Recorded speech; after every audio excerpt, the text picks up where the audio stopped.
Bien, jóvenes, el día de hoy vamos a hablar acerca de lo que viene a ser la Revolución Francesa. Antes de ello, reiterar saludos a cada uno de ustedes, espero que le estén pasando bien, ¿sí? Y bueno, vamos a seguir con el desarrollo de los temas. Bien, al hablar de la Revolución Francesa, pues obviamente tenemos que hablar de cuál es el concepto, ¿no? El concepto bien claro dice acá, es un proceso dirigido por la burguesía. Creo que en algún momento ya muchos de ustedes conocen ese término porque ya lo hemos hablado antes que eliminó el antiguo régimen, recuerda, el primer tema de este bimestre fue el antiguo régimen, y dio paso a la edad contemporánea, ¿no?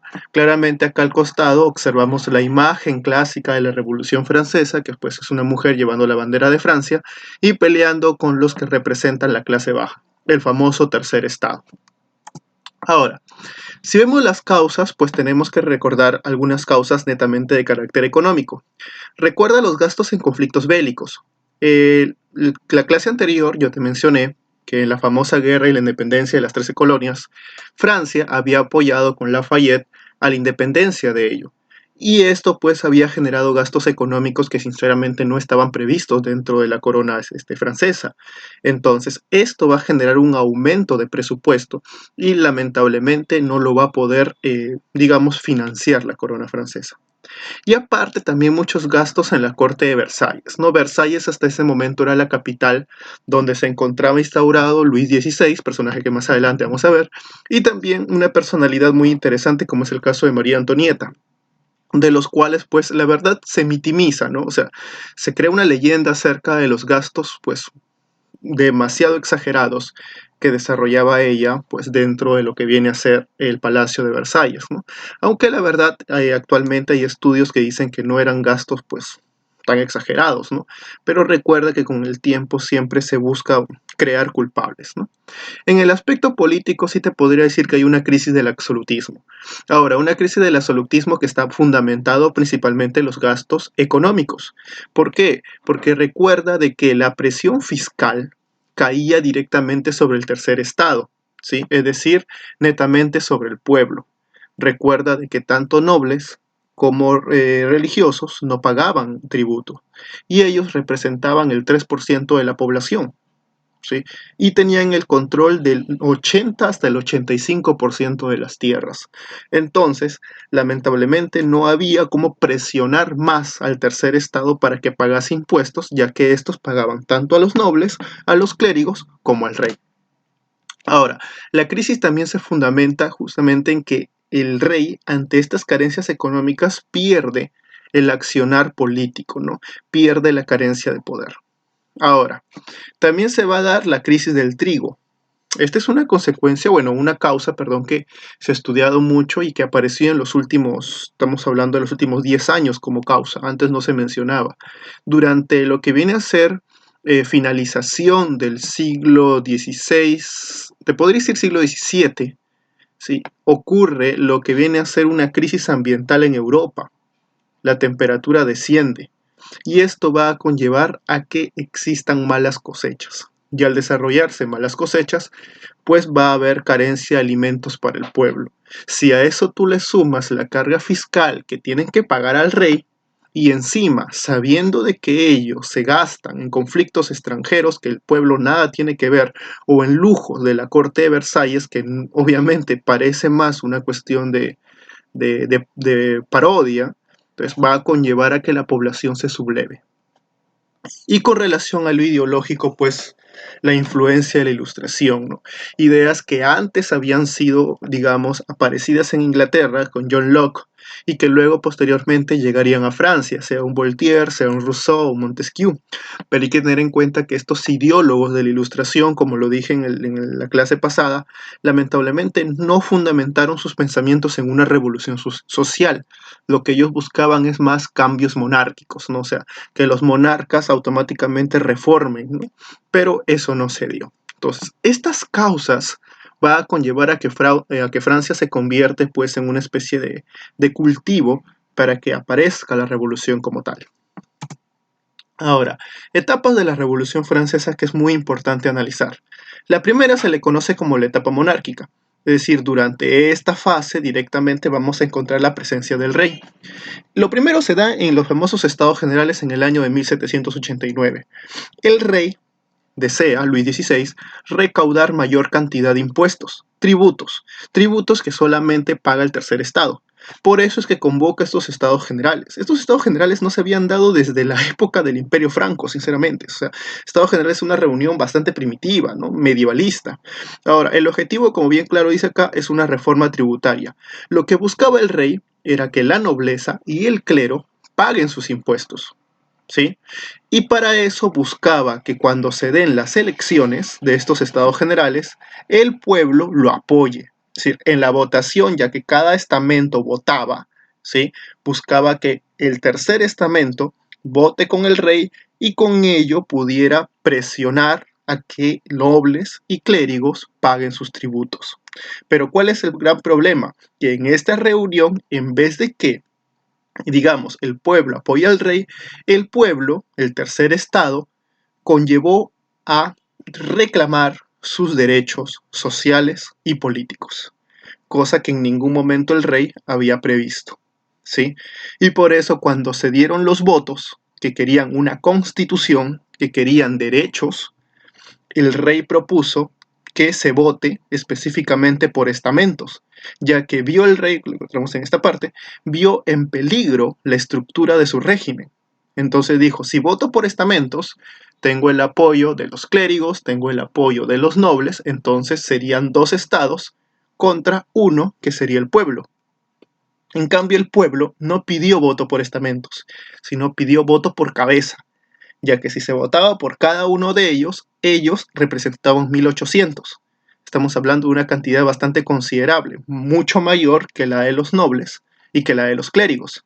Entonces, si se votaba por cabeza, el tercer estado ganaría. Si se votaba por estados, lo que el rey decidiera iba a ganar.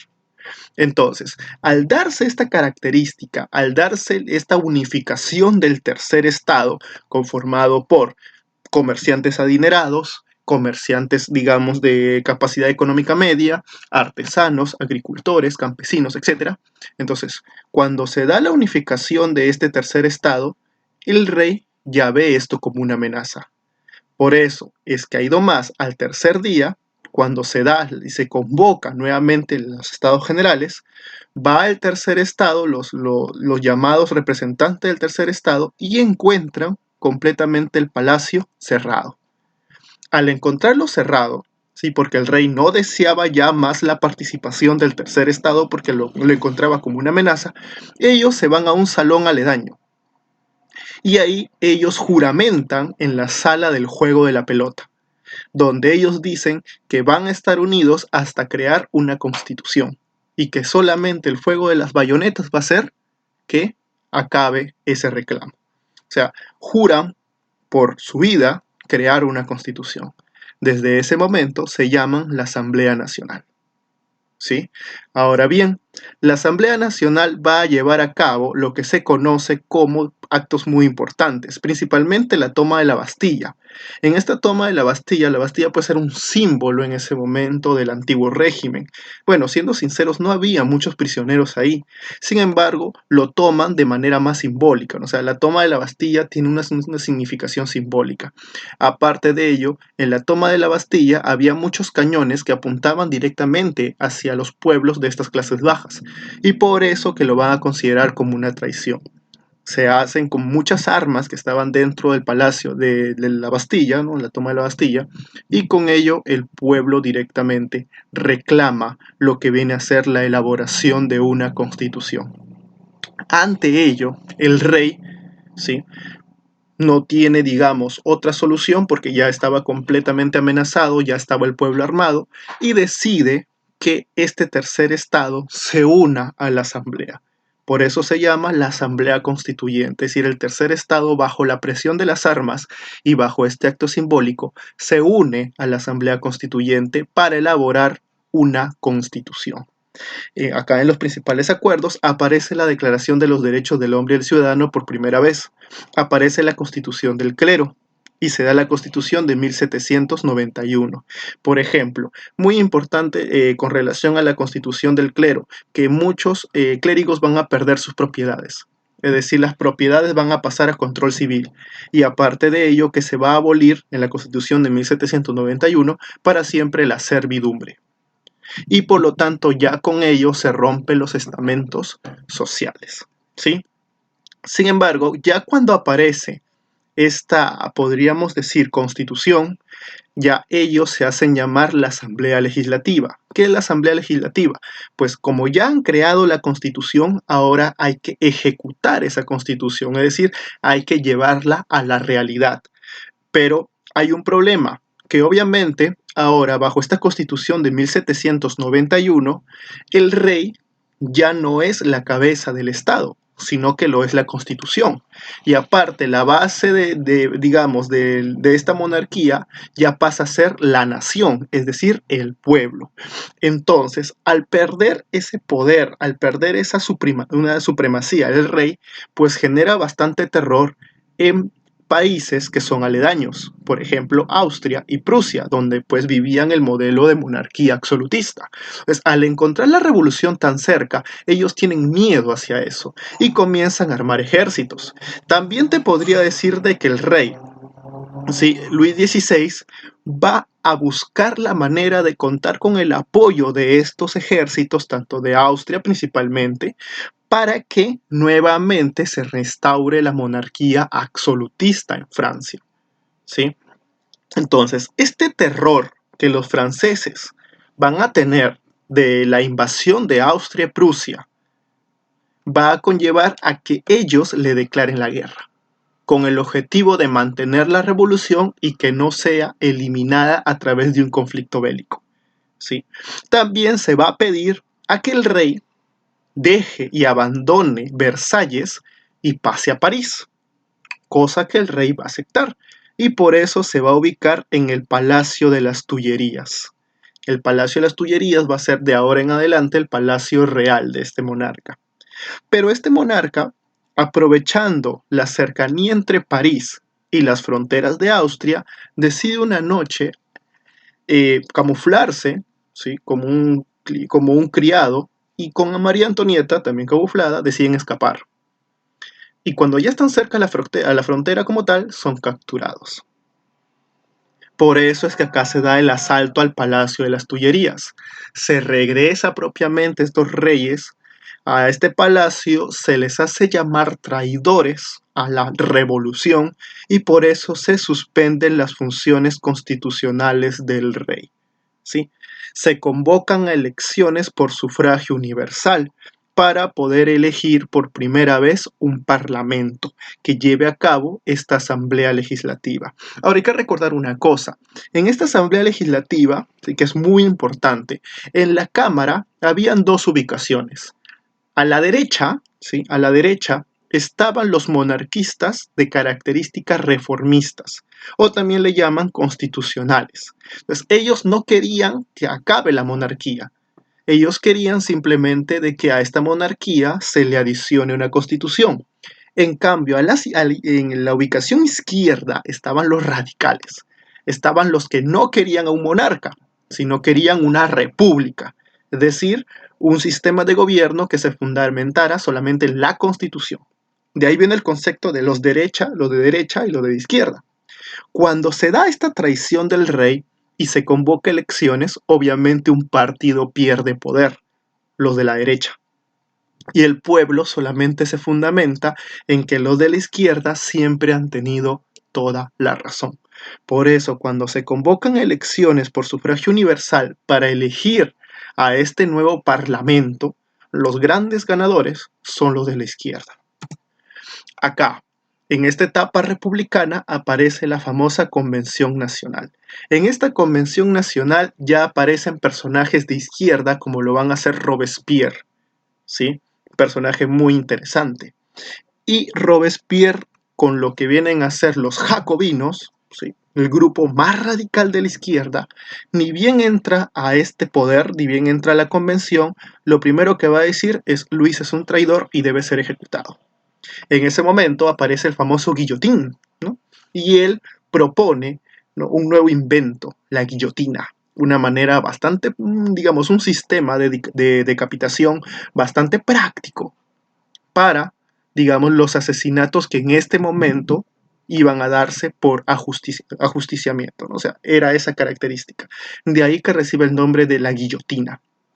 Y Luis XVI va a ser guillotinado, ¿sí? Ahora, cuando entra la dictadura jacobina, se le va a conocer como el gobierno del terror. ¿Qué significa esto? Significa directamente, ¿sí?, tratar de llevar a cabo la revolución a través de violencia y más violencia. Entonces, siendo sinceros, el gobierno del terror es un gobierno en donde los más radicales toman el poder. Entonces, había una persona de repente que por ahí iba en contra de la revolución o que se escuchaban chismes de que iba en contra de la revolución, automáticamente guillotinado. Marat, un personaje, de verdad, va a ser, podríamos decirlo, un publicista, que tenía una revista muy conocida, publicó en su momento una lista de los traidores de la revolución. Como resultado de ello, asesinado también. ¿Sí? Entonces, va a aparecer un conjunto de asesinatos masivos, por eso se va a llamar el gobierno de terror.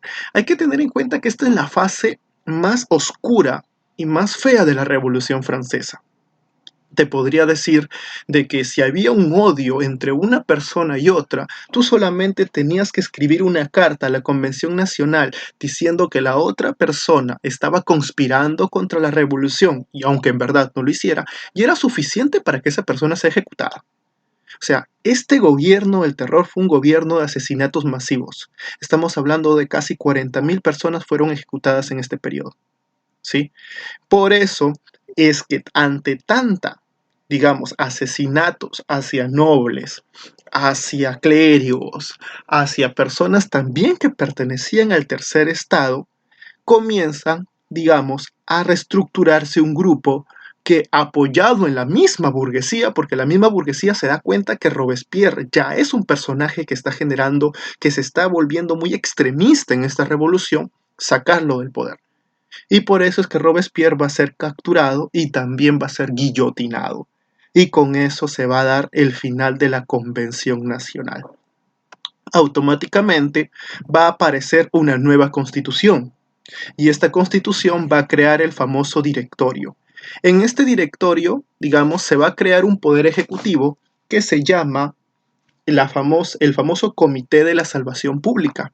En este famoso Comité de la Salvación Pública, 5 personas van a representar el Poder Ejecutivo. ¿Sí? Es un periodo de crisis económica directamente en Francia. Sin embargo, en las fronteras un personaje empieza cada vez a tener más popularidad, como lo es Napoleón. ¿Sí? Napoleón logra vencer diferentes coaliciones en lo que viene a ser Austria, Prusia e inclusive una campaña contra Egipto, y directamente va a conllevar a que este personaje adquiera cada vez más fama. En momentos de lo que viene a ser la crisis económica que aqueja a Francia, la burguesía apoya a Napoleón para que dé golpe de estado y acabe por fin con todo este proceso que sinceramente ellos creían, ¿sí?, que iba a ser lo mejor para ellos, pero que ya se había salido del control de los mismos burgueses. Por eso es que Napoleón decide dar golpe de estado el 18 de Brumario, que más o menos es un 13 de septiembre directamente en el calendario actual. Hay que recordar que cuando se da la famosa Constitución de 1791, se cambian los meses, se cambian los años, y desde 1792 sería el año 1 para Francia, ¿no? O sea, si estamos hablando de lo que viene a ser el golpe de estado del 18 de Brumario, ¿sí?, estamos hablando de que sería más o menos el año 7. Entonces, este directorio va a conllevar a que Napoleón se convierta en el nuevo, digamos, cónsul. Él se hace llamar primer cónsul. Por eso que acá se denomina el consulado. En el consulado de 1799 a 1804 se va a dar el concordato de 1801, el Código Civil Napoleónico, que va a unir las propuestas burguesas con algunas que todavía quedan de lo que viene a ser la constitución monárquica. Si esta constitución de 1804 es una constitución que más se parece a la inglesa, no tanto al de la Revolución Francesa, aunque parezca extraño, ¿sí? Pero hay cosas que sí son propias de la revolución que se van a mantener acá, como por ejemplo la eliminación de los estamentos sociales. Y finalmente Napoleón se va a coronar emperador. Esto más lo vamos a observar en la siguiente clase, cuando ya vamos a mencionar el expansionismo de Napoleón. Se dice que cuando Napoleón da el golpe de Estado, ya en este momento acaba la revolución. Es decir, los ideales de la burguesía acá se consolidan, ¿sí? Digamos, es interesante ver hasta este momento lo que representó la Revolución Francesa. Ojo, a esta fase de la Convención Nacional algunos también le consideran como la fase terrorista de la Revolución Francesa, por la gran cantidad de asesinatos, simplemente por un temor social a que acabe la revolución. Ahora bien, vemos las consecuencias que son tres muy claramente estratificadas. La primera es una consecuencia política, creo que ustedes la conocen, ¿no? La abolición de la monarquía absoluta, para aparecer por primera vez en la historia una república, aunque siendo sinceros ya había aparecido en Estados Unidos, pero en Europa recién va a aparecer en este momento. Y todos los demás países, obviamente todas las demás monarquías van a sentir terror de que la Revolución Francesa se haya generado esto, ¿no? Porque todos sienten miedo de que sus monarquías caigan. Y también el aspecto social, la disolución de los privilegios estamentales, ¿no? La estructura de los tres estados ahora desaparece. Ahora ya existe una mayor escala social y no solamente una escala social, sino que también una mayor participación política, sobre todo del tercer estado, ¿no? Que ellos buscaban desde mucho tiempo atrás esto. En lo económico, la abolición de la servidumbre, ¿sí? Lo que es una liberación de factores económicos y los derechos feudales. Significa abolición de la servidumbre, significa que ahora la población ya no va a estar bajo el control del noble, sino que ahora va a haber esa libertad para desarrollar su propio trabajo. Y recuerda los derechos feudales. Significa que ahora se va a liberar muchas tierras que antes pertenecían pues a los señores feudales o a la iglesia. Ahora recuerda una cosa, ¿no? Yo te decía, el progreso económico de una sociedad se debe a la liberación de los factores económicos, ¿verdad? Si te hablo de de la abolición de la servidumbre, ¿de qué factor económico te estoy hablando se va a liberar en el mercado? ¿Acaso no es el trabajo? Lo que nosotros desarrollamos. Y si te hablo de los derechos feudales sobre el control de las tierras, ¿qué factor sería? Obviamente es la naturaleza. Pues al encontrar ya la naturaleza y el trabajo libre en un mercado, entonces vamos a ver más adelante que Francia va a mejorar su economía de manera muy considerable, ¿sí? Y eso se le va a atribuir también a Napoleón. Bien, señores, esto ha sido todo lo que hemos visto con la Revolución Francesa. La verdad, la Revolución Francesa cambia el mundo, ¿sí? Cambia completamente la estructura social. Y que más adelante quien se encargaría de expandirla por toda Europa es Napoleón. Pero eso ya lo vamos a ver la próxima semana, ¿sí? Bueno, muchachos, nos estamos viendo. Cuídense. Un gusto.